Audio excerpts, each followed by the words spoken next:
மனசுல பட்டது பேசுவேன். எனக்கு கட்சி தான் உயிர். என் உயிர் தான் என்னை திமுகவிலிருந்து பிரிக்க முடியும். அவ்வளவுதான், முடிஞ்சு போச்சு. என் உயிர் தான் என்னை திமுகவிலிருந்து பிரிக்க முடியும். இந்திய அரசியல் வரலாற்றில் ஒரு மாநில முதலமைச்சர் போய் பிரதமரை சந்தித்து ஒரு மாநில முதலமைச்சர் பிரதமரை அழைத்து வந்து ஒரு நிகழ்ச்சி நடத்தினார் என்று கேட்டால் அந்த வரலாற்றுக்கு சொந்தக்காரர் நம்முடைய மாண்புமிகு அண்ணன், நமது எதிர்கால மாண்புமிகு உதயநிதி ஸ்டாலின். அடிக்கடி பிரதமரை கூப்பிடுறாங்க திமுக காரங்க. திராவிட மாடல் ஆட்சி முதலமைச்சர் தளபதி அவர்களும் நமது மாண்புமிகு அமைச்சர் உதயநிதி அவர்களும் அடிக்கடி பிரதமரை பார்க்கறாங்க, அடிக்கடி பிரதமரை கூப்பிடுறாங்க. இவங்க தான் பிஜேபி ஸ்லீப்பர் சொல்லி எடப்பாடி பேசுறாரு. ஆட்சி என்பது வேறு, கட்சி என்பது வேறு, கொள்கை என்பது வேறு. உறவுக்கு கை கொடுப்போம், உரிமைக்கு குரல் கொடுப்போம். திராவிட முன்னேற்ற கழகத்தின் கொள்கை. பிரதமர் என்ற முறையில மரியாதை தரோம். எங்களுக்கு ஈடி ஒண்ணுதான், மோடி ஒண்ணுதான் பேசினார். நாங்க ஏதோ இந்துக்களுக்கு விரோதி என்றாங்க. இந்து மதத்தை காப்பாற்றுகிற பொறுப்பு திராவிட முன்னேற்ற கழகத்தில் இருக்கிறது. பாரதிய ஜனதா கட்சி என்கின்ற அந்த ஆரிய கூட்டத்திடமிருந்து இந்து மதத்தை காப்பாற்றுகிற பொறுப்பு யாரிடத்தில்? நம்ம திமுக இருக்கிறது. நாம் தான் இந்து மதத்தை பாஜக, RSS அந்த ஆரிய கூட்டமிடம் அந்த சங்கிகளிடமிருந்து இந்து மதத்தை காப்பாற்றுற பொறுப்பு நமக்கு இருக்கிறது, திமுக இருக்கிறது என்று பேசிய ஒரு வரலாற்று தலைவர் நமது மாண்புமிகு உதயநிதி ஸ்டாலின். சனாதனத்தை ஒழிப்போம் சொன்ன கொள்கையை நிவழி உறுதியா நிற்கிறார்ல. மன்னிப்பு என்கின்ற வார்த்தைக்கே இடமில்லை. நான் கலைஞரின் பேரப்பிள்ளை, தலைவர் தளபதியின் வீரப்பிள்ளை. அப்படி உடம்ப கண்ட துண்டமா வெட்டி போட்டு பெட்ரோல் ஊத்தி கொளுத்தி நீ சாம்பல் எடுத்துன்னு போய் காவால் இல்ல, கடல் இல்ல, எங்க கச்சா கூட கடைசி ஒரு சாம்பல் உயிரிந்த கூட அது கூட திமுக தலைவர் கலைஞரின் புகழ் ஓங்குக, தலைவர் தளபதி வாழ்க, நாளைய தமிழகத்தின் விடுவில்லை அண்ணன் உதயநிதி ஸ்டாலின் வாழ்க, பறக்கட்டும் கருப்பு சோப்பு கொடி உதுக்கட்டும் உதய சூரியன், இதுவே குடியாத்த குமரனுடைய கொள்கை முழக்கமாக என்னுடைய இறுதி சாம்பல் உயிர்ந்தாலும் சொல்லுவோம். ஸ்பெயின் நாட்டில் இது ஏற்கனவே போனது முதலீடு பண்ணிட்டு வந்துட்டாங்களாம். இப்ப தலைவர் தளபதி போயிருக்கிறது வியாபாரத்துக்கு முதலீடு, அவர் பிசினஸ் சம்பாதிச்சு பண்ண முதலீடு பண்றது போயிடறாங்களாம். கேட்கறவன் கேனையன்னா கேஆர் விஜயா வண்டியில கேட்டி வித்திரின்னு சொல்லுவாங்க. நீங்கள்லாம் வெளிநாட்டுக்கு போகும்போது முதலீட்டாளர்களை சந்திக்கிறதுக்கு போவீங்க, நாங்க போனா முதலீடு பண்ணுறது. எடப்பாடி பழனிசாமி கோட்டு சூட்டெல்லாம் போட்டுன்னு போனார, பாவம் அந்த பேண்ட கூட இடி பண்ணிக்கல, கீழே விழுந்து போகுது. அப்படி நேற்று எடப்பாடி போனாரு. அவர் என்னத்துக்கு போனாரு? என்ன முதலீடு பண்ணிட்டாங்க தமிழ்நாட்டில்? எடப்பாடியார் போய் வந்து நான் கேட்கறேன், தளபதியுடைய வெளிநாட்டு பயணத்தை விமர்சனம் செய்யக்கூடிய நாங்க ஏதோ முதலீடு பண்றதுக்கு தளபதி போயிருக்காருன்னு பேசுறேன். அவங்கள கேட்கறேன், என்ன எடப்பாடி போயிட்டு வந்தாரு, என்ன அப்ப அவரோட முதலீடு பண்ணாரு? நரேந்திர மோடி வருஷத்துல 3/4 நாள் 6000 கோடி 7000 கோடி ஃபிளைட்ல சுத்தினே இருக்கிறாரு. அவரோட அப்போ அவரே 7 லட்சம் கோடி ஊழல் பண்ணிடுறாங்கன்னு சொல்றாங்க. அவரோட முதலீடு பண்ணிருக்கிறாரு. 2 மாதத்திற்கு மேலாகிவிட்டது உங்களோடு சமூக வலைத்தளங்களில் பேசி, யூடியூப் சேனல்களில் பேசி, சமூக வலைத்தளங்களில் பேசி என்ன பிரச்சனை என்று உங்களுக்கு தெரியும். எந்த நிலையிலும் நான் அன்பு தலைவர்,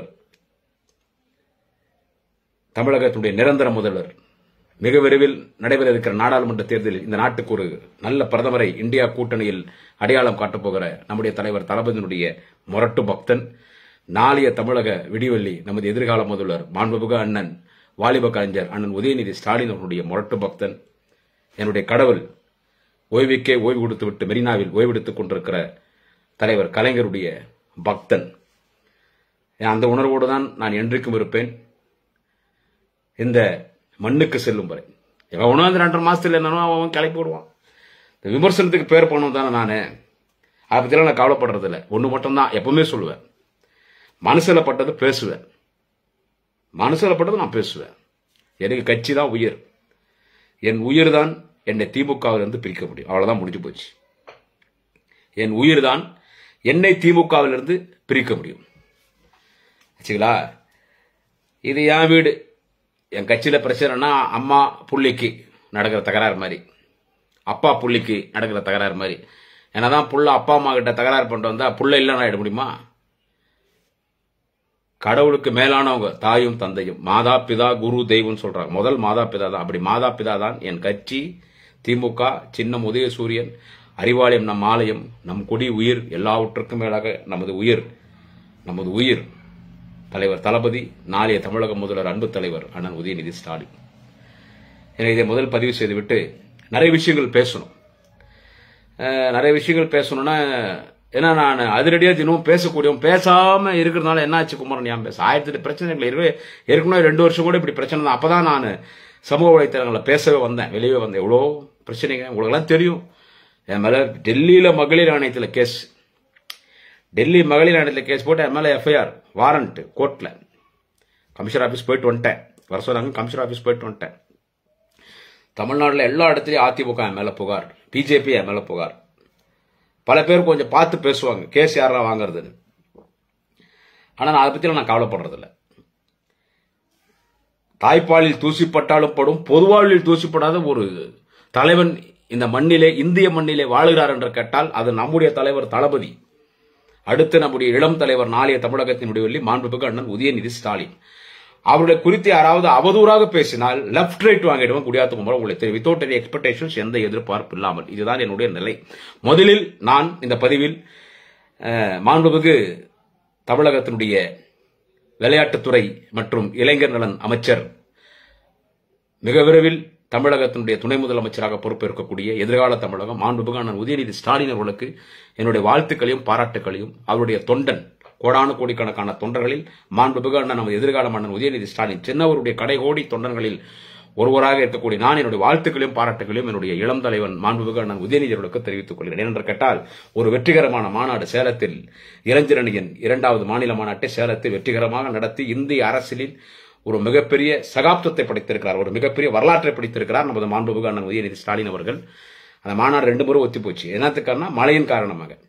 ஒரு விஷயம் தள்ளி போதனாலே சென்டிமெண்ட் அது நல்லதுதான். ஒரு விஷயம் தள்ளி தள்ளி போகுதுன்னா அது நல்லதுதான், அது அபசகுணம் எல்லாம் கிடையாது. அதை எடப்பாடி பழனிசாமி 2 முறை தள்ளி போச்சுன்னு அவர் கேலி கிண்டல்லாம் பண்ணார். அவங்க நடத்தினாங்க ஒரு மாநாடு மதுரையில். அது என்னன்னு கேட்டீங்கன்னா, இந்த ஜி டிவில விஜய் டிவிலாம் இந்த ஆடலும் பாடலும் நிகழ்ச்சி வரும், பார்த்துருப்பீங்கல்ல, ஆடலும் பாடல் நிகழ்ச்சி வரும். அந்த மாதிரி ஒரு ஆடலும் பாடல் நிகழ்ச்சி அவர் நடத்தினார் மதுரையில். அவர் நம்ம மாநாட்டை கிண்டல் பண்ணார். Great success. மதுரையில் திராவிட முன்னேற்ற கழகத்தின் இளைஞரணியின் மாநாடு, நாளைய தமிழகத்தின் விடுவெள்ளி மாண்புமிகு அண்ணன் உதயநிதி ஸ்டாலின் அவர்கள் நடத்திய மாநாடு ஒரு கிரேட் சக்சஸ். அதுக்கு அவருக்கு உடனிருந்து அந்த மாநாட்டு வெற்றிகரமாக அமைத்து தந்தவர் மாண்புமிகு தமிழகத்துடைய நகர்ப்புற வளர்ச்சித்துறை அமைச்சர், கழக முதன்மை செயலாளர் மலைக்கோட்டை சிங்கம் அண்ணன் KN நேரு அவர்கள். அதேபோல் மாண்புமிகு தமிழகத்தினுடைய பொதுப்பணித்துறை மற்றும் நெடுஞ்சாலைத்துறை அமைச்சர், அருணை மாநகரத்தின் அருணையாளர் அருணையின் செல்வம் மாண்புமிகு அண்ணன் ஏவா வேலு அவர்கள். சேலத்தில் இருக்கக்கூடிய மாவட்ட கழகத்தின் செயலாளர்கள் அண்ணன் SR சிவலிங்கம், அண்ணன் DM செல்வ கணபதி, அண்ணன் சேலம் ராஜேந்திரன், அங்க இருக்கக்கூடிய மாவட்ட இளைஞர் அண்ணன் வீரபாண்டி பிரபு மற்றும் அவர்களோடு பணியாற்றிய நகர ஒன்றிய செயலாளர்கள் அண்ணன் பாரப்பட்டு சுரேஷ் போன்றவர்கள், இப்படி பலர் அங்கே உழைத்து அண்ணன் உதயநிதிக்கு பக்கபலமாக இருந்த மாநாடு மிகப்பெரிய வெற்றி அடைந்தது. அண்ணன் நேரு அவர்கள் பந்தல் சிவா வைத்து, அண்ணன் பந்தல் சிவா அவர்களை வைத்து ஒரு மிகப்பெரிய பந்தல் அமைத்து, மாநாடு என்றால் மாண்புமிகு அண்ணன் KN நேரு, மாண்புமிகு அண்ணன் KN நேரு என்றால் மாநாடு. அவர் என்னைக்குமே மாநாடு அண்ணன் கிங். அவர் ஒரு மாநாடு நடத்தினார்னா அண்ணன் KN நேரு டைரக்டா பார்லிமெண்ட் எலெக்ஷன் 40 அடிப்போம், சட்டமன்ற எலெக்ஷன் ஆட்சி அமைப்போம். அந்த மாதிரி தலைவர் தளபதிக்கு பட்டாபிஷேகம். தலைவர் தளபதி யாரு? தளபதி இப்ப நம்ம அண்ணன் உதயநிதி ஸ்டாலின், அவர் தான் தளபதி. அவர் தலைவர், நம்ம தலைவர் தளபதி தலைவர். இப்ப தளபதி யாருன்னு கேட்டா, நாளைய தமிழகத்தினுடைய மாண்புமிகு உதயநிதி ஸ்டாலின் பட்டத்து இளவரசர்னு சொன்னான் பிஜேபிக்காரன் அண்ணாமலை. எல்லாரும் பட்டத்து இளவரசர். ஆமா, பட்டாபிஷேகம் நடத்தியாச்சு. அவர் தான் தமிழகத்தினுடைய இளவரசர், இந்திய அரசினுடைய இளவரசர். அவர் ஆல் இண்டியா லீடர் ஆகிட்டாங்க. பிஜேபிக்காரு, சங் பரிவார் கூட்டம், சங்கிங் எல்லாம் சேர்ந்து. சோ அந்த மாநாடு வெற்றிகரமாக அமைந்து அந்த மாநாட்டுக்குள்ள 1.5 லட்சம் பேர் அமருகின்ற அளவுக்கு நாற்காலி போடப்பட்டது. மாநாட்டு அரங்கம், மாநாட்டுக்கு நாற்காலி எல்லாம் ரொம்பி போய் மாநாட்டுக்கு வெளியே கூடி இந்த கூட்டம் ஒரு 5 லட்சம்னா ரோட்ல அந்த டிஸ்ட்ரிக்ட் ஃபுல்லா வர முடியலன்னா அவ்வளவு கூட்டம் யாரும் எதிர்பார்க்கல. 10 லட்சத்துக்கும் மேற்பட்ட பியூர்லி யங்ஸ்டர்ஸ். இதுதான் ஒரு பெரிய விஷயம். இது திராவிட முன்னேற்ற கழகத்தினுடைய தாய் கழகமாக நடைபெறவில்லை, பியூர்லி யங்ஸ்டர்ஸ். மாநாடு வெற்றிகரமாச்சு. மாண்புமிகு அண்ணன் நாளை தமிழகத்தின் விடுவெள்ளி எங்கள் வாலிப கலைஞர் அண்ணன் உதயநிதி ஸ்டாலினுடைய பேச்சு அருமையான பேச்சு. மாநாட்டுக்கு ஒரு நாளைக்கு முன்னாலதான் கேலா விளையாட்டு துவங்குறதுக்கு, நேரு விளையாட்டு உலகத்திற்கு மரியாதைக்குரிய பாரத பிரதமர் நரேந்திர மோடி அவர்கள் அழைத்து வருகிறார் மாண்புமிகு அண்ணன் உதயநிதி ஸ்டாலின். இந்திய அரசியல் வரலாற்றில் ஒரு மாநில முதலமைச்சர் போய் பிரதமரை சந்தித்து, ஒரு மாநில முதலமைச்சர் பிரதமரை அழைத்து வந்து ஒரு நிகழ்ச்சி நடத்தினார் என்று கேட்டால் அந்த வரலாற்றுக்கு சொந்தக்காரர் நம்முடைய மாண்புமிகு அண்ணன், நமது எதிர்கால மாண்புமிகு உதயநிதி ஸ்டாலின். அதுல பிரதமர் அண்ணன் மாண்புமிகு அண்ணன் உதயாவை பாராட்டி பேசினாரு. அந்த நிகழ்ச்சி நடந்துச்சு. அப்ப எல்லாம் அடிக்கடி பிரதமரை கூப்பிடுறாங்க திமுக காரங்க. திராவிட மாடல் ஆட்சி முதலமைச்சர் தளபதி அவர்களும் நமது மாண்புமிகு அமைச்சர் உதயநிதி அவர்களும் அடிக்கடி பிரதமரை பார்க்கறாங்க, அடிக்கடி பிரதமரை கூப்பிடுறாங்க. இவங்க தான் பிஜேபி ஸ்லீப்பர் செல். எடப்பாடி பேசுறாரு, ஏடிஎம்கே பேசுறாங்க. ஆட்சி என்பது வேறு, கட்சி என்பது வேறு, கொள்கை என்பது வேறு. உறவுக்கு கை கொடுப்போம், உரிமைக்கு குரல் கொடுப்போம். திராவிட முன்னேற்ற கழகத்தின் கொள்கை. பிரதமர் என்ற முறையில மரியாதை தரோம், பிரதமர் என்ற முறையில மரியாதை தரோம். அவர் பிரதமரா இருக்கிறாரு, நம்ம ஆட்சி நடத்துறோம். இப்பவே நமக்கு எதுவுமே அவங்க செய்யறது இல்ல. வெள்ள நிவாரண நிதி நம்ம கேட்டதை கொடுக்கல, இன்னும் வரல. இதோ தர அதோ தரன்றாங்க, இன்னும் வரல. அப்படி இருந்தாலும் பிரதமருக்கு மரியாதை கொடுத்து அடுத்த நாள் நடந்த மாநாட்டில் பிரதமரோடு மேடையில் உட்கார்ந்திருக்காரு. பிரதமர் மாண்புமிகு நாளைய தமிழகம் உதயார்களை பாராட்டி பேசுறார். அடுத்து நடந்த மாநாட்டில் அங்க என்ன பேசினார் மாண்புமிகு உதயநிதி ஸ்டாலின்? சங்கிகளுக்கும் அதிமுகவினருக்கும் குறிப்பாக எடப்பாடிக்கும் சொல்ல விரும்புவது என்னன்னு கேட்டால் என்ன பேசினாருங்க? இந்த இடி பார்த்தெல்லாம் நான் பயப்பட மாட்டேன், திமுக பயப்படாது. எங்களை பொறுத்த வரைக்கும் இடியில எங்களுக்கு ஒரு பெரிய விஷயமே இல்லை. வேணா என் வீட்டு அட்ரஸ் சொல்ற வாணி எப்பயோ கூப்பிட்டோர் மாண்புமிகு அண்ணன் உதயநிதி ஸ்டாலின் அவர்கள். எங்களுக்கு இடியும் ஒண்ணுதான் மோடியும் ஒண்ணுதான் பேசினார். 2 நாளைக்கு முன்னால பிரதமர் மோடியோடு ஒரு விழாவில் கலந்து கொள்ளுகிறார். அவர் அழைத்துதான் பிரதமரே வந்தார். அது அரசாங்க நிகழ்ச்சி, நம் கொள்கை. எனக்கு ஈடியும் ஒண்ணுதான் மோடியும் ஒண்ணுதான். நாங்க எதுவும் இந்துக்களுக்கு விரோதி என்றாங்க. இந்து மதத்தை காப்பாற்றுகிற பொறுப்பு திராவிட முன்னேற்ற கழகத்தில் இருக்கிறது. பாரதிய ஜனதா கட்சி என்கின்ற அந்த ஆரிய கூட்டத்திடமிருந்து இந்து மதத்தை காப்பாற்றுகிற பொறுப்பு யாரிடத்தில்? நம்ம திமுக இருக்கிறது. நாம் தான் இந்து மதத்தை பாஜக, RSS அந்த ஆரிய கூட்டமிடம் அந்த சங்கிகளிடமிருந்து இந்து மதத்தை காப்பாற்றுற பொறுப்பு நமக்கு இருக்கிறது, திமுக இருக்கிறது என்று பேசிய ஒரு வரலாற்று தலைவர் நமது மாண்புமிகு அண்ணன் உதயநிதி ஸ்டாலின். அவர் பேசுறது கரெக்ட் தானே? சனாதனத்தை ஒழிப்போம் உதயநிதி அண்ணன் பேசிட்டாருன்னு தமிழ்நாடு மட்டும் இல்லாம இந்தியா லெவலில் அவர் 7 பேர் ஆளாக்கிட்டாங்க. சனாதனத்தை ஒழிப்போம் சொன்ன கொள்கைகளை நீ உறுதியா நிக்கிறார்ல. மன்னிப்பு என்கின்ற வார்த்தைக்கே இடமில்லை. நான் கலைஞரின் பேரப்பிள்ளை, தலைவர் தளபதியின் வீரப்பிள்ளை, முரசொலி அறக்கட்டளை தலைவராக இருந்து திராவிட முன்னேற்ற கழகத்தில் இளைஞரணி செயலாளராக பொறுப்பேற்று நாடாளுமன்ற சட்டமன்ற தேர்தலில் தமிழகம் முழுவதும் சுற்றி வந்து துணிச்சலோட பேச்ச தலைவர் தளபதி சனாதனத்தை ஒழிப்போன்னாரு. இன்னைக்கு வரைக்கும் உறுதியா இருக்காரு. ஒழிப்போனா என்ன? சனாதனத்தை ஒழிப்போனா என்ன? நானே நூற்றுக்கணக்கான பதிவுகள் யூடியூப் சேனல்களிலும் சமூக வலைத்தளங்களிலும் பேஸ்புக்கிலும் ட்விட்டர், இன்ஸ்டாகிராம், தொலைக்காட்சி விவாத மேடைகளிலும் பேசியிருக்கிறேன். சனாதனா என்ன? இந்து மதத்தை ஒழிக்கிறன்றது இல்ல, ஏற்றத்தாழ்வு. அதுக்கு என்ன ஒரே ஒரு எக்ஸாம்பிள் நான் ஒன்னு சொல்லிட்டா. இப்போ ராமர் கோயில் கட்டினாங்க அயோத்தியால. அந்த கோயில் வந்து ராமருடைய குழந்தை சிலை, ஸ்ரீராமச்சந்திரன், நம்முடைய கடவுள் ஸ்ரீராமச்சந்திரனுடைய குழந்தை சிலையை பிரதிஷ்டை பண்ணது யாருன்னு கேட்டா பிரதமர் திரு மோடி அவர்கள். அந்த கோயிலை திறந்தது யாருன்னு கேட்டா பிரதமர் திரு மோடி அவர்கள். அவர் ஸ்ரீரங்கம் கோயிலுக்கெல்லாம் வந்து போனார், ராமேஸ்வரம் வந்து போனார், உங்களுக்கு தெரியும். ஆனா மோடி இந்த நாட்டினுடைய பிரதமர், பிஜேபி ஆரிய ஆட்சியினுடைய இன்றைக்கு தலைமை பொறுப்பு பிரதமர் பொறுப்பு இருக்கக்கூடிய மோடி அவர்கள் ராமர் பேர் சொல்லிதான் அவங்க பொல போட்டுக்கிறாங்க. பிஜேபி RSS ராமர் கோயில் கட்டுவோம் இப்பதான் அரைகுறையமா கட்டி முடிக்காத கோயிலை திறந்தாங்க. ஆனா நரேந்திர மோடி அவர்கள் கோயில் தரக்கூடாதுன்னு சங்கராச்சாரியர் சொல்றாங்க. வட மாநில சங்கராச்சாரியர்கள், மடாதிபதிகள், காஞ்சி மடாதிபதி இருக்கிற போல் இந்தியா முழுவதும் மடாதிபதிகள் இருக்கிறாங்க. அந்த மடாதிபதிகள் சொன்னது என்னவென்று கேட்டால், மோடி வந்து இந்த கோயிலை தரக்கூடாது. ஏன்னு கேட்டா அவர் வந்து பிராமின் கிடையாது. He belongs to backward class. Modi is not a Brahmin. He is not a forward class. He may be Prime Minister of India, but he belongs to backward class. So அவரு போய் கோயில் தரக்கூடாது, அந்த சிலையை பிரதிஷ்டை போடாது, அதுக்கு நீ வந்து பிராமணரா இருக்கணும்னாங்க. மோடிக்கே வச்சாம் பத்தியா செக், இது பேர் தாண்டா சனாதனம். மோடி அவர்கள் ராமருடைய சிலையை பிரதிஷ்டை செய்யக்கூடாது, கோயில் திறக்கக்கூடாதுன்னு சங்கராச்சாரிகள் சங் பரிவார் கூட்டம் பாப்பான்லாம் சொன்னும் போது அதை கண்டிச்ச முதல் தலைவர் இந்தியாவில் யாருன்னு கேட்டா நமது மாண்புமிகு அண்ணன் உதயநிதி ஸ்டாலின். அவர் தான் அதை கண்டிச்சார். எங்க பிரதமர் அவர் பேக்வர்ட் கிளாஸ் என்கிற ஒரே காரணத்தால் அவர் கோயில் திறவட சொல்றது நீ யார்? இதுதான் நான் சனாதனம். இந்து மதத்தை எதிர்க்கிறதோ இந்து கடவுள்கள் நம்மளாம் யாரு எதிர்ப்பு? ராமர் கோயில் கட்டுறது குறித்து மாண்புமிகு உதயநிதி ஸ்டாலின் கேட்டபோது தாராளமா கோயில் கட்டிக்கிட்டு நாங்க வேணான்னு சொல்ல. ஆனா ஆன்மீகத்தையும் அரசியல ஒன்னாக்காதி கட்டு போயிட்டாரு. இப்ப அந்த கோயில் வச்சு தான் பிஜேபி அரசியல் பண்றான். அதை வச்சுதான் நம்மள நாக் அவுட் பண்றான். அங்க மாநாட்டில் பேசும்போது யாரு, நான் கூட சொல்றேன் கேளுங்க. இப்ப என்ன ஓடிட்டு இருக்க விஷயம் என்னன்னு கேட்டா, ராமர் கோயில் கட்டிட்டோம், பெரிய சாதனை படிச்சிட்டோம், 500 வருஷமா யாரும் செய்ய முடியாது, ராமர் கோயிலை கட்டிட்டோம் பிஜேபி. இப்போ நான் என்ன சொல்றேன், நான் ஆன்மீகவாதி. நான் முதல்ல எனக்கு ஒரு 7 வயசு இருக்கும்போது நான் முதல்ல கோயிலுக்கு போனோம்னா ஆஞ்சநேய கோயில் தான் போனேன். குடியாத்த குமரனுடைய என்னுடைய விளக்கம் இது என்னுடைய தனிப்பட்ட கருத்து. இது திராவிட முன்னேற்ற கழகத்தின் கருத்தாக எடுத்துக்கொள்ள வேண்டாம். நான் பேசுவது எல்லாம் குடியாத்தம் குமரனுடைய தனிப்பட்ட கருத்து. இட்ஸ் மை என்னுடைய சொந்த கருத்து சொல்றேன். நான் ஆஞ்சநேயர் குமரன் தான். ஸ்ரீராமஜெயம் ஆயிரக்கணக்கான ஸ்ரீராமஜெயம் நான் எழுதிட்டு இருக்கேன். இப்பயும் ஸ்ரீராமஜெயம் சொல்றேன். ஆஞ்சநேயர் கோயிலுக்கு போனா ஸ்ரீராமஜெயம் தான் சொல்லுவோம். நாங்க யாரும் சாமிக்கு தினமும் சாய்பாபா கோயில் போவோம், காலையில சாயங்காலம் ஆச்சுங்களா. நீங்க ராமருக்கு கோயில் கட்டுனீங்க, அது எந்த விதமான எதிர்ப்பு திமுக கிடையாது. கட்டுங்க. ராமருக்கு இந்தியாவில் கோயில் கட்டாம வேற எங்க கட்டுறது? அதிலும் ராமர் பிறந்த அயோத்தியாவில் ராமர் கோயில் கட்டாம எங்க கட்டுறதுனா என்ன ஒரு மனசங்கடம் கேட்டா, இன்னொரு மதத்தினுடைய கோயிலை இடிச்சிட்டு கட்டினீங்க பாருங்க, அதான் ஒரு மன கஷ்டம். அங்க ஏற்கனவே இஸ்லாமனுடைய பள்ளிவாசல் இருந்துச்சு, அதை இடிச்சிட்டு கட்டுறீங்க. ராமர் கோயில் கட்டினீங்க கேட்டா அங்க ஏற்கனவே ராமர் கோயில் இருந்துச்சு, அதை இடிச்சுட்டு அப்ப இருந்தா நவாப் மன்னர்கள் மசூதி கட்டிட்டாங்க, அதனாலதான் நாங்க இடிச்சோம் நீங்க சொல்றீங்க. கேட்டா அந்த மசூதி இடிக்கும் போது உள்ள வந்து ராமர் கோயிலுக்கான அந்த ராமர் சிலைகள், கல்வெட்டுகள், கல்மண்டபம் எல்லாம் இருந்துச்சுன்னு போட்டோ எல்லாம் போடுறீங்க. அவன் எப்பயோ 1000 வருஷம் ஒரு நவாப் தப்பண்ணான்றதுனால இப்ப இருக்கிற இஸ்லாமியர்கள் என்ன தப்பு பண்ணாங்க? சரி இடிச்சு போட்டீங்க. ஆனா அதுக்குள்ள கூட வரல, கோர்ட்ல தீர்ப்பு வந்துச்சு. நம்ம கோர்ட் தீர்ப்பு பத்தி பேசினா அதை கண்டம் ஆஃப் த கோர்ட் ஆயிடும். அதை கூட நான் பேசல.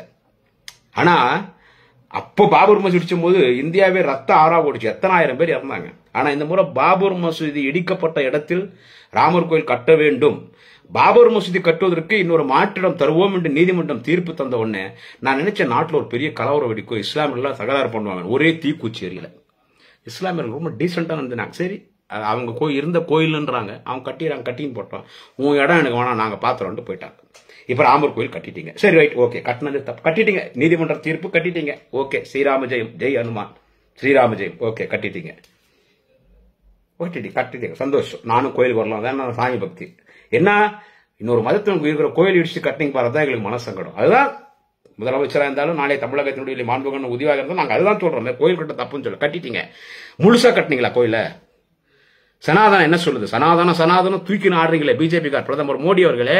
சங்கராச்சாரியர் உங்களை கோயில் திறக்கக்கூடாதுன்னு சொன்ன உடனே நீங்க நான் ஒரு கோயில் திறக்கிறதுக்கு என்னென்ன வழிமுறைகள் இருக்கோ அதெல்லாம் செய்யறேன்னு சொல்லி நீங்க போய் ஸ்ரீரங்கத்துல போய் விரதம் இருந்து அங்க பிரதர்சனம் செய்து ராமேஸ்வரத்தை போய் கடல்ல குளிச்சு அந்த 20-22 கிணறு தண்ணியில குளிச்சா புனிதம். நானும் குளிச்சிருக்கேன், மீட்டிங் தண்ணியில குளிச்சு எல்லாத்தையும் பண்ணி 11 நாள் கடுமையான விரதம் இருந்து, ஏன்னா சங்கராச்சாரிய எதிர்ப்பு தெரிவிச்சிட்டாரு. அப்படின்னாலே பிராமணர்கள்லாம் எதிர்ப்பு தெரிவிக்கிறாங்களே, RSS எதிர்ப்பு. யாருக்கு? மோடிக்கு RSS எதிர்ப்பு.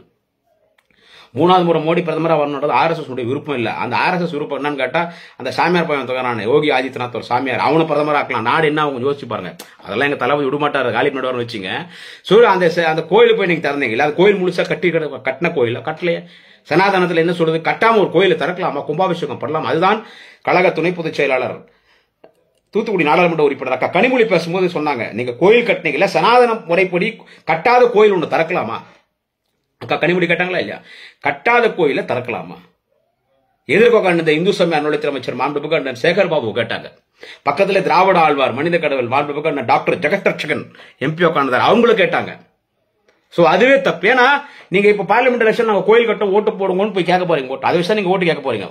அது தமிழ்நாட்டில் வேலை நடக்காது, நார்த் இந்தியா விஷயம் நீங்க ஓட்டு கேட்க போறீங்க. இப்ப நீங்க 3 ஸ்டேட்ல ஆட்சிக்கு வந்தீங்கன்னா ராமர் கோயில் சொல்லி தான் ஆட்சிக்கு வந்திருக்கீங்க. அந்த கோயில் கட்டி முடிச்சு 4 வருஷம் ஆகும். இன்னும் 2 மாசம் 3 மாசம் பார்லிமெண்ட் வரப்போகுது. ஊரே மாத்திரத்துக்கு கட்டி முடிக்காத கோயில் கட்டிட்டீங்க. சரி, கோயிலும் கட்டிட்டீங்க, அதை வச்சு நீங்க அரசியல் பண்ணீங்க. அதுதான் மாண்புமிகு நம்ம எதிர்கால மன்னர் உதயநிதி ஸ்டாலின் சொன்னாரு. என்ன சொன்னார்னு கேட்டா, ஆன்மீகத்தையும் அரசியல ஒன்னாக்காதீங்க, ராமர் வச்சு ஏன்டா அரசியல் பண்ற, உன் சாதனை சொல்லி ஓட்டுகள். என்ன பண்ணிருக்காரு மோடி? பிஜேபி ஆட்சியில 10 வருஷம் ஆட்சியில என்ன சாதனை பண்ணிருக்காரு? ஒன்னும் கிடையாது. சரி, நீ ராமர் கோயில் கட்டிட்டு எல்லாரும் ஓட்டு போட்டுருவாங்களா? ராமர் கும்பிடுறவங்க எல்லாமே பிஜேபியா? நான் ஸ்ரீராமச்சந்திரன் கூப்பிடுறேன், நான் பிஜேபியா? இப்ப நான் என்ன நிலைமையில இருக்கிறவங்க எல்லாம் தெரியுமே. அப்படி உடம்ப கண்டம் துண்டமா வெட்டி போட்டு பெட்ரோல் ஊத்தி கொளுத்தி நீ சாம்பல் எடுத்துன்னு போய் காவால இல்ல கடல் இல்ல எங்க கச்சா கூட கடைசி ஒரு சாம்பல் உயிரிருந்தா கூட அது கூட திமுக தலைவர் கலைஞரின் புகழ் ஓங்குக, தலைவர் தளபதி வாழ்க, நாளைய தமிழகத்தின் முடிவில்லை அண்ணன் உதயநிதி ஸ்டாலின் வாழ்க, பறக்கட்டும் கருப்பு சோப்பு கொடி உதுக்கட்டும் உதய சூரியன், இதுவே குடியாத்த குமரனுடைய கொள்கை முழக்கமாக என்னுடைய இறுதி சாம்பலுக்கு உயிர்ந்தாலும் சொல்லும். நான் போய் ராமர் கும்பிடுறேன், ராமர் கோயிலுக்கு நானும் வரதான் போறேன், அயோத்திக்கு வரதான் போறேன், நான் உனக்கு ஓட்டு போடுவேன்னா? அப்படி இந்தியா முழுக்கும் ராமர் கும்பிடுறவங்களாம் பிஜேபி தான் ஓட்டு போடுவாங்க. ஏன் கடவுள் பேரை சொல்லி ஏமாத்துறீங்க? இதைதான் அண்ணன் உதயநிதி ஸ்டாலின் தன்னுடைய மாநாட்டு உரையிலே தொடர்ந்து அதேதான் அவர் குரல் கொடுத்துக் கொண்டிருக்கிறார். இதுல முக்கியமான விஷயம் கேட்டா, அவரு இந்து தான், இந்து மதத்தை பாரதிய ஜனதா கட்சியிடமிருந்து நாம் காப்பாற்றுகிற பொறுப்பு நமக்கு இருக்கிறத நம்ம இதிலே மூஞ்சி போய் அடிச்சிட்டாரு. எனவே இந்த இந்துத்துவா ராமர் பேரை சொல்லி ஊரே அமைச்சலாம் நீங்க ஆட்சிக்கு வர முடியாது. அப்படி ஒரு மாயை கிரியேட் பண்ணிருக்கலாம். ராமர் கோயில் இந்தியா ஃபுல்லா ராமர் பணம் வச்சுட்டாங்க, மோடி தான் ராமர் கோயில் கட்டிட்டாரு, நம்ம தான் ஆட்சி வரப்போறோம் ஓன்னு இவங்க பேசிட்டு இருக்காங்க.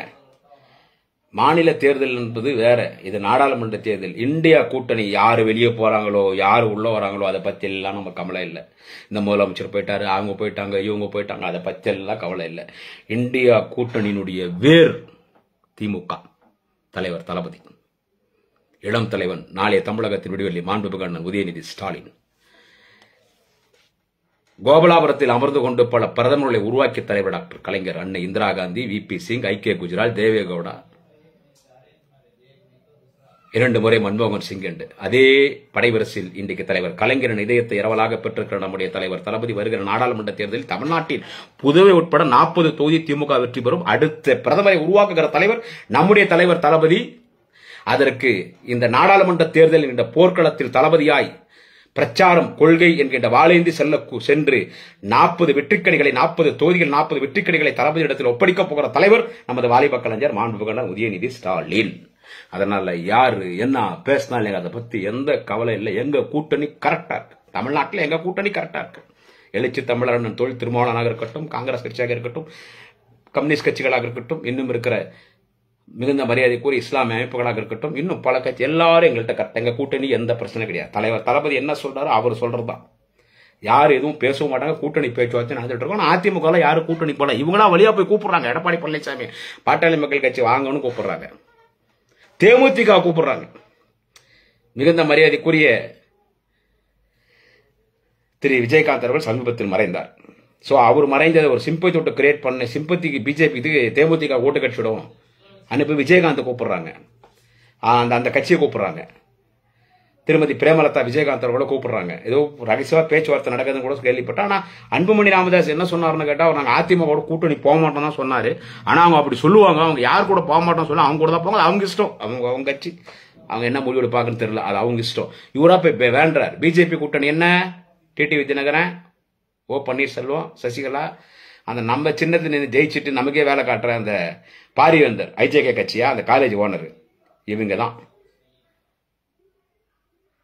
இப்ப திமுக நாங்க மக்களோட கூட்டணி, ஜனநாயக கூட்டணி, சமூக நீதி கூட்டணி, ஆரோக்கியமான கூட்டணி, ஒரு மிகப்பெரிய தலைவன் தளபதியின் கூட்டணி. யார் ஜெயிக்க போறது? நாங்க தான் ஜெயிக்க போறோம். நாங்க தான் ஜெயிக்க போறோம்.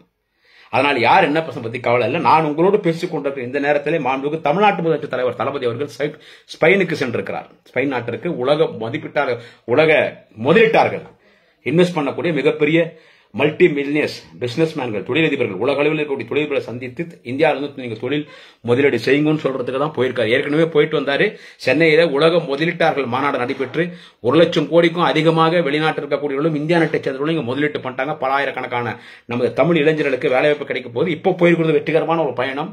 தலைவர் தளபதியினுடைய உலக முதலீட்டாளர்களை சந்திக்கிற வெளிநாட்டு பயணம் வெற்றிகரமாக அமைய வேண்டும் என்று அவருடைய முரட்டு பக்தன் எளிய தொண்டனாகி என்னுடைய வாழ்த்துக்களையும் பாராட்டுகளையும் தெரிவித்துக் கொள்கிறேன். எனவே அவருடைய பயணம் வெற்றி பெறும். அவர் வரப்போறாரு. இதுக்கே என்ன கொளுத்தி போறான் பாரு ஏடிஎம்கேக்காரு. அவர் முதலீடு பண்றது போகிறான் ஸ்பெயின் நாட்டில். இது ஏற்கனவே போனது முதலீடு பண்ணிட்டு வந்துட்டாங்களாம். இப்ப தலைவர் தளபதி போயிருக்கிறது வியாபாரத்துக்கு முதலீடு, அவரோட பிசினஸுக்கு சம்பாதிச்சு பண்ணதை முதலீடு பண்றது போயிடறாங்களாம். கேட்கறவன் கேனையன்னா கேஆர் விஜயா கொண்டில கேட்டி வித்திரின்னு சொல்லுவானா, நீங்கெல்லாம் வெளிநாட்டுக்கு போகும்போது முதலீட்டாளர்களை சந்திக்கிறதுக்கு போவீங்க, நாங்க போனா முதலீடு பண்றது. எடப்பாடி பழனிசாமி கோட்டு சூட்டு எல்லாம் போட்டுன்னு போனார, பாவம் அந்த பேண்ட்டை கூட இடி பண்ணிக்கல, கீழே விழுந்து போகுது. அப்படி நேற்று எடப்பாடி போனாரு. அவர் என்னத்துக்கு போனாரு? என்ன முதலீடு பண்ணிட்டாங்க தமிழ்நாட்டில்? எடப்பாடியார் போய் வந்து நான் கேட்கறேன், தளபதியினுடைய வெளிநாட்டு பயணத்தை விமர்சனம் செய்யக்கூடிய நாங்க ஏதோ முதலீடு பண்றதுக்கு தளபதி போயிருக்காருன்னு பேசுறேன். அவங்கள கேட்கறேன், என்ன எடப்பாடி போயிட்டு வந்தாரு, என்ன அப்ப அவரோட முதலீடு பண்ணாரு? நரேந்திர மோடி வருஷத்துல 3/4 நாள் 6000 கோடி 7000 கோடி பிளைட்ல சுத்தினே இருக்கிறாரு. அவரோட அப்போ அவரே 7 லட்சம் கோடி ஊழல் பண்ணிடுறாங்கன்னு சொல்றாங்களே, அவரோட முதலீடு பண்ணிருக்கிறாரு. எனவே திராவிட முன்னேற்ற கழகம் இன்னைக்கு அசுர பலத்தில் இருக்கிறது. இந்திய அரசியல் நிர்ணயிக்கிற இடத்துல திராவிட முன்னேற்ற கழகம் தலைவர் தளபதி இளம் தலைவர் நாளை தமிழகத்தினுடைய மாண்புமிகு உதயநிதி ஸ்டாலின் இருக்கிறார். இதை பொறுக்க முடியாம எங்களோட பிரச்சாரம் பண்றாங்க. இதெல்லாம் இந்த நாடாளுமன்ற தேர்தலில் நிச்சுநூறாக்க போகிறார் நம்முடைய தலைவர் தளபதி அவர்களும், தமிழ்நாட்டின் நிரந்தர முதல்வர் தலைவர் தளபதி அவர்களும், நாளைய முதல்வர் மாண்புமிகு அண்ணன் உதயநிதி ஸ்டாலின் அவர்களும் இதை நிச்சுநூறாக்க போறாங்க. அண்ணன் உதயாவை பார்த்தாதான் எங்களுக்கு எல்லாம் பயம். நாங்க அவர் துணை முதலமைச்சர்னு சொல்றதுனால சொன்னது யாருன்னு கேட்டா பிஜேபி ஏடிஎம்கே தான். ஆமா, அவங்க ஏடிஎம்கே டிவி பிஜேபி ஆதரவு டிவில என்ன நம்ம டிபேட் 4 நாளைக்கு முன்னால இல்ல 4 நாளைக்கு ஒரு முறை மாநாடு அறிவிச்சு அந்த 2 மாசத்துல 2.5 மாசத்துல 4 நாளைக்கு ஒரு டிபேட். என்ன தெரியுமா அவங்க தலைப்பு? டிபேட் ஏடிஎம்கே டிவிலையும் பிஜேபி டிவிலையும், ஏடிஎம்கே ஆதரவு டிவிலையும் பிஜேபி ஆதரவு டிவி. நீ இங்கிலீஷ் மீடியா நான் சொல்றேன், இங்கிலீஷ் சேர்த்து சொல்றேன். உதயநிதி ஸ்டாலின் மிக விரைவில் துணை முதலமைச்சராக போகிறார். நாங்க அந்த சிந்தனைக்கு வர்றதுக்கு முன்னால பிஜேபி ஏடிஎம்கே சிந்தனைக்கு வந்துட்டோம். ஏன்னா ஒரு எதிரிக்கு தான் தெரியும் தன்னுடைய எதிரியுடைய பலம் என்னன்னு சொல்லி. நம்ம எதிரி தான் நம்மளை கணிப்பான். நம்ம கூட நம்மள கணிக்க மாட்டாங்க. நம்ம எதிரி தான் நம்ம யாருன்னு கணிப்பான், கரெக்டா கணிப்பான். நம்ம எதிரி இவ்வளவு பவர்ஃபுல் லீடர், இவ்வளவு பவரான ஒரு ஆள், அவர்கிட்ட யாரும் நெருங்க முடியாது. எதிரி பிஜேபி ஏடிஎம்கே தெரியுது. துணை முதலமைச்சரா அண்ணன் உதயநிதி ஸ்டாலின் வருவார். எதிர்காலத்தில் கழக தலைவராக, எதிர்கால தமிழ்நாட்டின் முதலமைச்சராக உதயநிதி ஸ்டாலின் வரப்போகிறார் என்று எடப்பாடி பழனிசாமி பேசுறாரு. நம்ம ஆட்டுக்குட்டி அண்ணாமலை. சோ அவன் டிசைட் பண்ணிட்டான். நம்ம டிசைட் பண்றதுனால முதல்ல பிஜேபி ஏடிஎம்கே தான் சொன்னா. அவர் முரசொலி அறக்கட்டளை தலைவரா சிறப்பாக பணியாற்றி கொண்டு வந்தா அவர் இளைஞரணி செயலாளர் ஆகப்பாருன்னு சொன்ன யாருன்னா கேட்டா ஏடிஎம்கே பிஜேபி தான். அவனுக்கு தெரியுது இந்த தலைவனுக்கு தகுதிக்குதுன்னு அவனுக்கு தெரியுது. இளைஞரணி எம்எல்ஏ நிப்பாரு, எம்எல்ஏ நின்று லட்சம் ஓட்டு கிட்ட ஜெயிச்சார், மந்திரி ஆயிடுவார், மந்திரி ஆயிட்டார். இப்ப துணை முதலமைச்சர், விரைவில் துணை முதலமைச்சர், நாளைக்காவது தான் தமிழ்நாட்டை வழிநடத்த போறார். எனவே அந்த தலைவன் இந்த பாராளுமன்ற தேர்தல் பிரச்சாரத்தை வரப்போறார். ஒரு செங்கலை வைத்துக் கொண்டு எடப்பாடி பழனிசாமிக்கு சமாதி கட்டிய தலைவன் எங்கள் மாண்புமிகு உதயநிதி ஸ்டாலின் அவர் பிரச்சாரத்தை வரப்போறாரு. பார்லிமெண்ட் எலெக்ஷன்ல நம்ம ஜெயிக்க போறோம், நம்ம தான் ஆட்சி அமைக்க போறோம். ராமர் கோயில்ல உங்களுக்கு கைவிடாது. நான் பாஜகவினருக்கு சொல்லுகிறேன், சங் பரிவார் ஆரிய கூட்டம் சங்கிகளுக்கு ஒன்று சொல்றேன். ராமர் கோயில் கட்டிட்டோம், 10 வருஷம் ஆட்சியில் ராமர் பேர் சொல்லி, இப்ப ராமர் கோயில் கட்டி ராமர் பேர் சொல்லி திரும்பி 3ஆம் முறை ஆட்சிக்கு வந்து இந்தியாவே அதானி குரூப்ஸ்க்கு, அம்பானி குரூப்ஸ்க்கு ஒரு நல்ல, குறிப்பா அதானி குரூப்ஸ்க்கு நல்ல விலை போட்டு வித்துலாம் நீங்க நினைச்சிருக்கலாம். இந்த முறை ராமர் உங்களை காப்பாற்ற மாட்டார். நானும் ராமருடைய பக்தர் தான், ஹனுமார் பக்தர் தான். நான் சொல்றேன், குடியாத்தம் போறேன், இந்த முறை ராமர் உங்களை காப்பாற்ற மாட்டாரு. இந்த முறை ராமரு எப்படி ராவணனை வதம் செஞ்சாரோ அந்த மாதிரி ராமரு இந்த முறை பாஜக என்கின்ற அரக்க கூட்டத்தை, ஆரிய கூட்டத்தை ராமர் வதம் செய்ய போகிறார். ராமருடைய முழு ஆதரவு, முழு ஆசி இந்தியா கூட்டணி, தலைவர் தளபதி, திமுக, காங்கிரஸ், எங்க கூட்டணி மேலதான் ராமருடைய முழு ஆதரவு இருக்குது. ஸ்ரீராமச்சந்திரன் பாஜகவை காலி பண்ணிட்டு இந்தியா கூட்டணியில தலைவர் தளபதி எந்த தலைவனை பிரதமரா அடையாளம் காட்டுறாரோ, தலைவர் தளபதி அடையாளம் காட்டுகிற ஒரு தலைவனை இந்த நாட்டின் பிரதமர் நாற்காலி அமர்வதற்கு ஆசி புற போகிறார், ஆசி கொடுக்க போறாரு, வரம் கொடுக்க போறாரு. ராமரு எங்களுக்கு தான், இந்தியா கூட்டணிக்கு தான் ராமருடைய ஆதரவு தவிர ஸ்ரீராம ஜெயம், ஸ்ரீராம ஜெயம், ஜெய் ஸ்ரீராம் சொல்ற பிஜேபி இனியும் ராமர் உங்களை பார்த்து அவர் ஏமாவர் போதார். ராமர் தான் உங்களை காலி பண்ண போறார். ராமர் தான் இந்தியா கூட்டணியை தலைவர் தளபதி கை நீட்டுகிற இந்திய கூட்டணியினுடைய பிரதமர் வேட்பாளரை இந்த நாட்டுக்கு பிரதமராக போறாரு. இதை பிஜேபிக்காரர் மனசுல தெளிவா வச்சுக்கீங்க. இதை பிஜேபிக்காரு மனசுல தெளிவா வச்சுங்க. பாருங்க, இப்ப கொண்டு வந்துட்டான் இந்திய குடியுரிமை திருத்த சட்டமா. ஏற்கனவே இந்திய குடியுரிமை சட்டத்தை கொண்டு வந்தான், அதை ஒழிச்சோர் நம்ம தலைவர் தளபதி. கடவுளுக்கே பொறுக்காம அப்பதான் கொரோனா வந்துச்சுங்க, அப்பதான் கொரோனாவே வந்துச்சு. இப்ப திரும்பியும் சொல்றாங்க இந்திய குடியுரிமை திருத்த சட்டம். என்ன திருத்த சட்டம்? இந்த ரீகரெக்ஷன், ரீவேல்யூ போடுவாங்களே ஸ்கூல்ல படிக்கிற பசங்க, அது என்ன திருத்த சட்டம்? அவன் கண்ணு வைக்கிறது எங்க பாருங்க, இஸ்லாமியர்ல திரும்ப வேலையை ஆரம்பிச்சிட்டான். அப்ப தளபதி இப்ப அண்ணன் உதயநிதி ஸ்டாலின் என்று சொல்லக்கூடிய ஒரு ஸ்ட்ராங்கான தலைவன், ஒரு பவர்ஃபுல் லீடர், ஒரு அதிரடி தலைவன் அண்ணன் உதயநிதி ஸ்டாலின். சனாதனத்துல அவரே நீங்க ஆல் இந்தியா லீடரா கேட்டுங்க. இப்போ எந்த வட மாநிலத்துல நீங்க பிஜேபி RSS காரன் அவர் தலையை கொண்டு வந்தா 10 கோடி கொடும்பாவி வச்சு என்னென்ன பண்ணீங்க? அதே வட மாநிலத்தில் இருக்கக்கூடிய அத்தனையே சிறுபான்மை மக்கள், இஸ்லாமியர்கள் எங்கள் மாண்புமிகு உதயநிதி ஸ்டாலின் அழைப்பார், வாருங்கள் ஆர்ப்பாட்டம் போராட்டத்திற்கு அரசு எதிர்த்து. அதுக்கு வாய்ப்பே இல்லைன்னு வச்சுக்கோங்க. அடுத்து வரப்போறது இந்தியா கூட்டணி, நீ எங்க இந்திய குடியுரிமை சட்டத்தை கொண்டு வரப்போறது ஒரு பேச்சுக்கு சொல்றேன். எனவே சங் பரிவார் சங்கி கூட்டம் பிஜேபிக்கு சொல்கிறேன், உதயநிதி ஸ்டாலின் என்கின்ற மாபெரும் தலைவன் வளர்ந்து வருகிறார். ஜாக்கிரதை, ஜாக்கிரதை, ஜாக்கிரதை, ஜாக்கிரதை. இனி தொடர்ந்து உங்களோடு குடியாத்தம் குமரன் தினமும் யூடியூப் சேனல், சமூக வலைத்தளங்களில் உங்களோடு பேசுவேன். 40 தொகுதியில் திராவிட முன்னேற்ற கழகம் வெல்லும், வென்று காட்டுவார் நமது தலைவர் தளபதியின் வீரப்பிள்ளை. நாளை தமிழகத்தின் விடுவெள்ளி மாண்புமிகு அண்ணன் உதயநிதி ஸ்டாலின். எனவே ஒரு புதிய சகாப்தத்தை உருவாக்குவோம். இளைஞரணி மாநாட்டின் வெற்றிகரமான அமைச்சர் நமது மாண்புமிகு தமிழகத்தினுடைய அமைச்சர் அண்ணன் உதயநிதி ஸ்டாலினுக்கு மீண்டும் மீண்டும் பாராட்டுகள். அந்த மாண்புமிகு அண்ணன் உதயநிதி அவர்களே அந்த மாநாட்டில் துவக்கத்திலிருந்து கடைசி வரைக்கும் காலையில் 9 மணிக்கு தலைவர் தளபதி கொடியேற்றி மாநாடு முடியும் தலைவர் தளபதியினுடைய இறுதி உரை வரை அந்த மாநாட்டை நான் டிவி முன்னால் உட்காந்து பார்த்தேன். ஒரு குறை கூட கிடையாது. அதுல பேசின பேச்சாளர்கள் எல்லாமே அற்புதமான பேச்சாளர். அந்த பேச்சாளர் நீங்க தேர்ந்தெடுத்தீங்க பாருங்க, இளைஞரணி மாநாட்டில் பேச்சாளர்கள் தேர்ந்தெடுத்தீங்க பாருங்க, அங்கதான் அண்ணன் உதயா நிற்கிறார். அற்புதமான பேச்சாளர், எல்லா பேச்சாளர். அதுல வந்துட்டு காலையில மாநாடு துவங்கத்துக்கு முன்னாடி ஒரு 200, 300, ஒரு 500 காலி சேர்த்து போட்டோ போட்டு அதை இந்த தினமலம், அந்த தினமலர் பத்தியில் ஒரு சில டிவி அதெல்லாம் வழக்கமா ஸ்டே ஆனா அவனால் பொறுக்க முடியாது. 10 லட்சம் பேர் வந்துட்டானே. அந்த மாநாடு அவ்வளவு பேர் வெற்றிகரமாக அமைஞ்சு போச்சு. அண்ணன் உதயாவர்கள் நடத்திய முதல் மாநாடு first impression is a good impression சொல்வார். First impression should be a good impression. So அவர் ஆனரபிள் மினிஸ்டர் ஃபியூச்சர் தமிழ்நாடு அண்ணன் Udhayanidhi Stalin first impression DMK youth wing second conference Salem conference. That was the first impression.